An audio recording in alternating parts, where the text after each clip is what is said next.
everyone. So today's topic is past indefinite tense.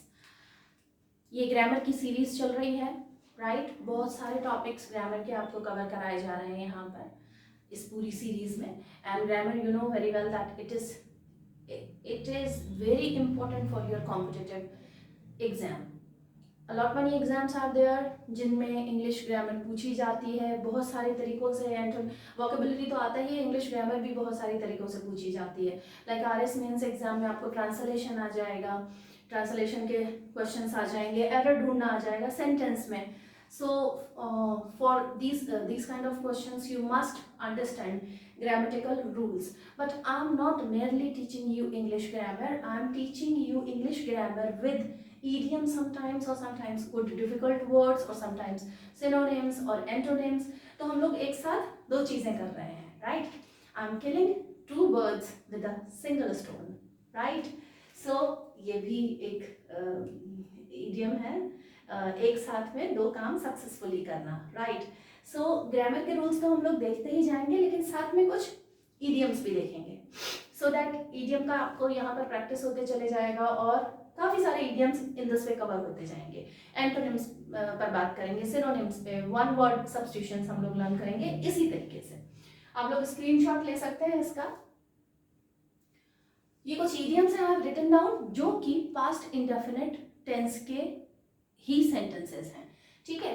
Past indefinite tense देखिए, past indefinite tense इसके time expression क्या होते हैं. तो I have written down some time expression as well. ये last month, back in the day, a few days ago और in the past, ये सब पास्ट इंडेफिनिट के टाइम एक्सप्रेशन होते हैं. तो टाइम के थ्रू हम इस चीज को, ये वाले टाइम एक्सप्रेशन के थ्रू हम पास्ट इंडेफिनिट टेंस को प्रेजेंट कर सकते हैं. First question, last month he crossed the Rubicon by quitting his stable job to start his own business. Crossing the Rubicon means होता है making an irreversible decision. Irreversible decision मतलब reverse नहीं कर सकते उस डिसीजन को, आप बदल नहीं सकते. तो आपने बहुत ही पक्की तरीके से वो डिसीजन लिया है. एक इडियम और आता है इसके लिए, burn the boat, राइट? मतलब सारे ऑप्शंस खत्म कर दो, फाइनल डिसीजन ले लो, राइट? सो इस जो पूरा इडियम है, cross the Rubicon. Cross the Rubicon, Rubicon एक रिवर है और उसी से आया हुआ एक इडियम है ये. तो ये सारी जानकारी, डिटेल्ड जानकारी आपको पीडीएफ फॉर्म में मिल जाएगी. टेलीग्राम चैनल से जुड़ जाइए. ये जो लेक्चर हो रहा है, सो इस लेक्चर के डिस्क्रिप्शन बॉक्स में, वीडियो के डिस्क्रिप्शन बॉक्स में आपको टेलीग्राम चैनल का लिंक मिल जाएगा. टेलीग्राम से जुड़ जाइए सो दैट आप पूरा का पूरा पीडीएफ, डिटेल्ड एलेबोरेटेड एक्सप्लेनेशन आपको पीडीएफ फॉर्म में मिल जाएगा. आप उसका प्रिंट आउट निकाल सकते हैं, हार्ड कॉपी अपने पास रख सकते हैं, सो दैट जब भी आपको देखना हो तो ये सेंटेंसेस देख सकते हैं. जो कंफ्यूजन है वो खत्म हो जाएगा, right? So crossing the Rubicon means making an irreversible decision. ऐसा डिसीजन जिसको हम बदल नहीं सकते हैं, जो बदला नहीं जा सकता. सो he last month, पिछले महीने उसने क्या किया? he crossed the Rubicon by quitting his stable job to start his own business. उसने अपने खुद का बिजनेस शुरू करने के लिए उसका जो स्टेबल जॉब था उसको क्विट कर दिया. उस स्टेबल जॉब को, अच्छे खासे स्टेबल, एकदम जो स्थापित सा जॉब था, अच्छा खासा जॉब था, उसे छोड़ दिया क्योंकि उसको एक बिजनेस स्टार्ट करना था. तो he crossed the Rubicon. अब इस क्रॉस वर्ड को देखिए, ये जो क्रॉस है ये सेकेंड फॉर्म है किसकी? क्रॉस की. तो पास्ट इंडेफिनिट, जो पास्ट इंडेफिनिट टेंस का सेंटेंस बनाते हुए हमें सेकेंड फॉर्म लगानी होती है अगर सेंटेंस अफर्मेटिव है. नेगेटिव होगा तो डिड लग जाएगा, डिड लग जाएगा तो बेस फॉर्म आ जाएगी. Got it? Okay. Second sentence, back in the day.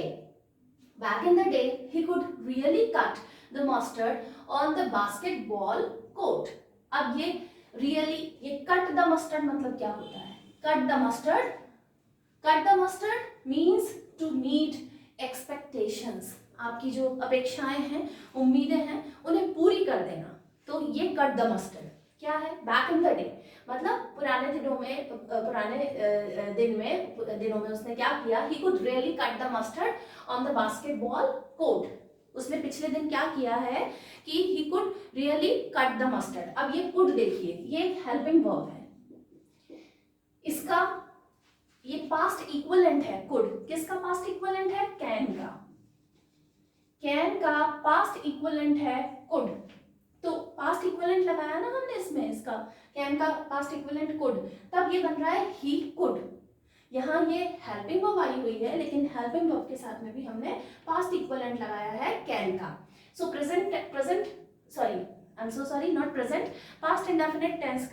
Past indefinite tense का एक सेंटेंस बनाए कुड के साथ। He could really cut the mustard. Cut the mustard मतलब होता है एक्सपेक्टेशन को मीट करना, जो आपकी एक्सपेक्टेशन है, जो उम्मीद है, लाइक आप RS का तैयारी कर रहे हैं तो आपने मेंस क्लियर किया, पहले प्री क्लियर किया, देन मेंस क्लियर किया, इंटरव्यू क्लियर किया और डिप्टी कलेक्टर या फिर DSP, राइट।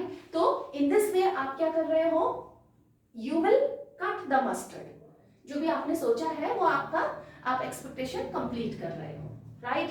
यहाँ पर भी ये पास्ट इंडेफिनिट टेंस का बना है, पास्ट इक्विवेलेंट लगा है कैन का। कुड पास्ट इक्विवेलेंट होता है कैन का। Got it? Third one, a few days ago, कुछ दिन पहले, we painted the town red, by celebrating our friend's promotion। हमारे फ्रेंड्स का प्रमोशन हुआ था तो हम सब लोग उसको सेलिब्रेट कर रहे थे। we painted the town red, हमने पूरा जो शहर है वो एकदम, we painted the town red मतलब painted the town red means going out and enjoying oneself फ्लैम्बॉयंटली या फिर लाइवली, हैप्पीली, एक्स्ट्रावेगेंटली, खूब खर्चा करना, खूब खुशी से। फ्लैम्बॉयंटली मतलब होता है एकदम ज़्यादा शोबाजी करना, है ना, या आपके बॉडी लैंग्वेज से या कपड़ों से या किसी भी तरीके से आप बड़ा अच्छा शोबाजी कर रहे हो, तो दैट इज फ्लैम्बॉयंटली। तो ये बाहर जाके एंजॉय करना, लाइवली, हैप्पीली, एक्स्ट्रावेगेंटली, बहुत खर्चा करके पार्टी को एंजॉय किया है उन्होंने, तो दे पेंटेड द टाउन रेड। इसके लिए ये इडियम आता है, दे पेंटेड द टाउन रेड। इस पेंटेड को देखिए, यहाँ कुड देखा, क्रॉस्ड, कुड, पेंटेड। ये पेंट का सेकेंड फॉर्म है, ये फर्स्ट फॉर्म है। तो पास्ट इंडेफिनिट टेंस का जब सेंटेंस बनाएंगे तो ये पेंटेड आएगा, वी पेंटेड, वी पेंट नहीं, पेंटेड। सेकंड फॉर्म आएगा वर्ब का, बेस फॉर्म क्या है? पेंट है, सेकंड फॉर्म आ जाएगा painted, right. Next one, in the past, ये टाइम एक्सप्रेशन है। इन द पास्ट, पहले के समय में, ही always hit the nail on the head with his predictions about market trends. पिछले दिनों मतलब पास्ट के दिनों में, पुराने समय में वो क्या करता था? he always hit the nail on the head, he always hit the nail on the head। ये hit the nail on the head मतलब होता है बिल्कुल एक्यूरेट जवाब देना, बिल्कुल सही तरीके से जवाब देना, सही टाइम पे सही चीज बोलना। तो ये होता है, ये पूरा का पूरा एक इडियम है, hit the nail on the head, hit the nail on the head, ठीक है। सो hit the nail on the head। अब ये जो hit है, hit और हिट ही होता है, जैसे कि कट और कट ही होता है, राइट। तो हिट का सेकंड फॉर्म भी हिट ही है, इसलिए यहाँ पर हिट आएगा, हिटेड या ऐसा करके कुछ भी नहीं आएगा, यहाँ पर हिट आएगा। So in the past he always hit the nail on the head with his predictions about market trends. Market trends जो शेयर मार्केट होता है, उसके जो ट्रेंड्स हो रहे हैं, शेयर मार्केट कैसे वर्क करेगा, उस ट्रेंड में ही always hit the nail on the head. वो हमेशा एक्यूरेट बातें बताता था कि शेयर मार्केट ऊपर जाएगा या नीचे जाएगा शेयर मार्केट, और किस तरीके से ट्रेंड, कौन सी कंपनी को घाटा हो रहा है, किसको फायदा हो रहा है। ही always hit the nail, he always hit the nail on the head. वो हमेशा ये hit the nail on the head करता था, मतलब बहुत ही, hit the nail on the head means होता है describing और identifying something accurately। किसी चीज को डिस्क्राइब करना या फिर आइडेंटिफाई कर लेना एकदम ही अच्छी तरीके से accurately. Okay, so these are the things. ये कुछ सेंटेंसेस है, इनमें हम लोगों ने टाइम एक्सप्रेशन की बात की, राइट। टाइम एक्सप्रेशन है आपके लास्ट मंथ, ये लास्ट मंथ लास्ट ईयर हो सकता है, यस्टरडे हो सकता है, लास्ट नाइट हो सकता है, राइट, लास्ट वीक हो सकता है, यहाँ पर आपका बैक इन द डे है, अ few days ago, a few months ago, a few years ago, इस तरीके से बदल सकते हैं। इन द पास्ट, यस्टरडे, यस्टरनाइट, इस तरह के टाइम एक्सप्रेशन आ सकते हैं पास्ट इंडेफिनिट टेंस में। ठीक है भाई, अब हम लोग देखेंगे इसका स्ट्रक्चर क्या होता है।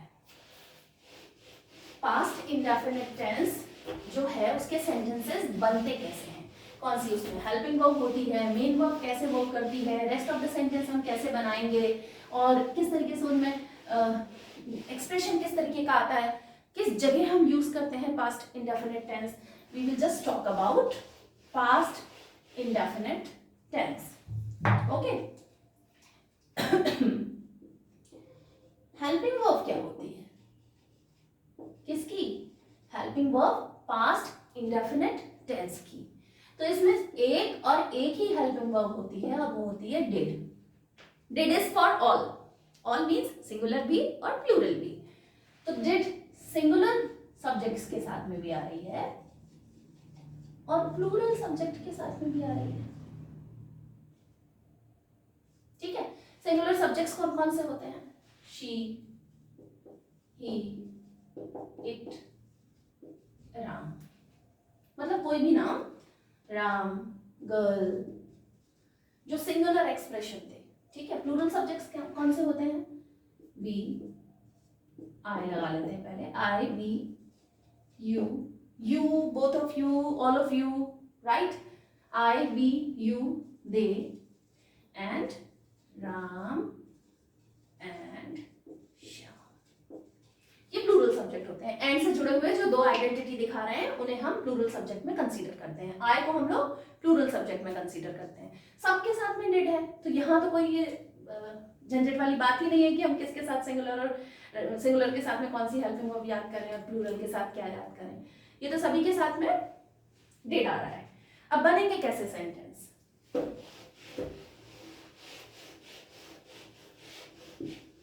सेंटेंस का स्ट्रक्चर देखिए। Positive sentence, positive, negative, interrogative, interrogative negative, interrogative negative with WH word. One by one, I'm just making it, right? Positive sentence. She played cricket. She played cricket.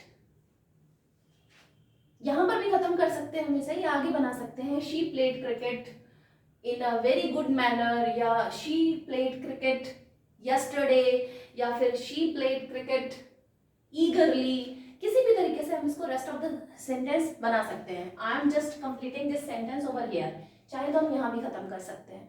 आपकी ज्यादा अच्छे से आप लोगों को समझ में आ जाए तो छोटे सेंटेंसेस में जब वर्ब, हेल्पिंग वर्ब और स्ट्रक्चर समझाया जाता है तो ज्यादा अच्छी तरीके से समझ आ जाता है, right. So she played cricket, ये तो है पॉजिटिव। अब इसका स्ट्रक्चर देखिए, सब्जेक्ट लगा है ना, ये सब्जेक्ट है, ये साथ में है वर्ब की सेकेंड फॉर्म, ठीक है, वर्ब की सेकेंड फॉर्म, और ये रेस्ट ऑफ द सेंटेंस। ठीक है, ये रेस्ट ऑफ द सेंटेंस कुछ भी हो सकता है, ये ऑब्जेक्ट भी हो सकता है। रेस्ट ऑफ द सेंटेंस में हम एक एडवर्ब भी लगा सकते हैं, ठीक है, adverb of manner, adverb of time, whatever. जैसे कि शी प्लेड क्रिकेट यस्टरडे, तो एडवर्ब ऑफ टाइम लग गया। She played cricket ईगरली, so adverb of manner लग गया। तो आगे रेस्ट ऑफ द सेंटेंस किसी भी तरह से बन सकता है। Negative, she did not play cricket, she did not play cricket yesterday, उसने कल क्रिकेट नहीं खेला। जैसे ही यहाँ डिड लग जाता है, ये आ जाती है फर्स्ट फॉर्म V1, वर्ब की फर्स्ट फॉर्म। यहाँ डिड लगने के बाद में यहाँ पर वर्ब की सेकंड फॉर्म नहीं आती। आई डिड नॉट वेंट, गलत सेंटेंस है। I did not go, I did not at, गलत सेंटेंस है। I did not eat, verb की फर्स्ट फॉर्म लग जाती है, और ये यूजुअली लोग करते हैं। I did not went, I did not at, गलत सेंटेंस है ये। I did not at, I did not at, ये एब्सोल्युटली रॉन्ग सेंटेंस है। क्या बनेगा ये? आई डिड नॉट ईट, ये V1 लगेगा यहाँ, वर्ब की फर्स्ट फॉर्म, राइट? ये गलत सेंटेंस है। चलिए, नाउ वी विल मेक, ये नेगेटिव हो गया, राइट? अब interrogative, interrogative sentence, did she play आएगा, प्लेड आएगा।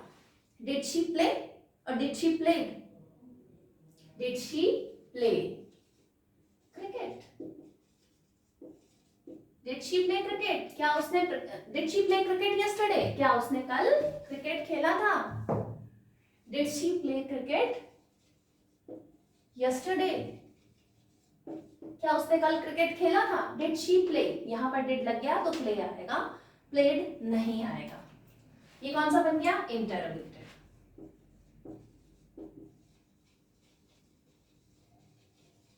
ठीक है, अब इंटरोगेटिव विद WH वर्ड, तो why did she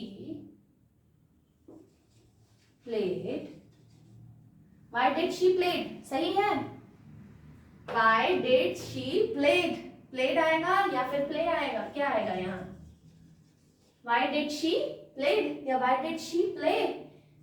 why did she play, क्योंकि यहाँ ऑलरेडी डिड लग चुका है। Why did she play cricket yesterday? ठीक है, ये कौन सा सेंटेंस बना है? ये है इंटरोगेटिव विद WH वर्ड। अब ये जो WH वर्ड है ना, ये क्वेश्चन वर्ड्स होते हैं, ठीक है, विद WH वर्ड। ठीक है, next,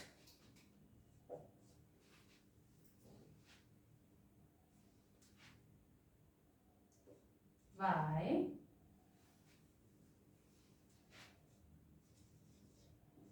did she not play cricket last year? उसने पिछले साल क्रिकेट क्यों नहीं खेला था? Why did she not play cricket last year? ये कौन सा सेंटेंस है? इंटरोगेटिव नेगेटिव, है ना? नेगेटिव बना ना नॉट से, विद WH वर्ड। ये WH वर्ड है, क्वेश्चन वर्ड है, उसके साथ में हमने ये सेंटेंस बनाया है, राइट? तो ये स्ट्रक्चर होता है। यहाँ ये सब्जेक्ट है, ये हेल्पिंग वर्ब है, ये मेन वर्ब है, और ये रेस्ट ऑफ द सेंटेंस।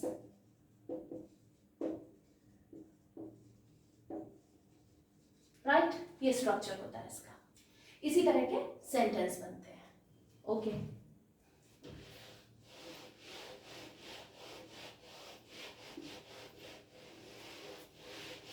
अब पास्ट इंडेफिनिट जो है उसके यूजेज कहाँ होते हैं? खासतौर से हम कहाँ इसे यूज करते हैं? हम स्टोरी में इसे बहुत यूज करते हैं, ठीक है? स्टोरी जैसे once upon a time there was a king, right? He used to play guitar, ठीक है? एक किंग था, वो गिटार बजाता था, he used to play guitar।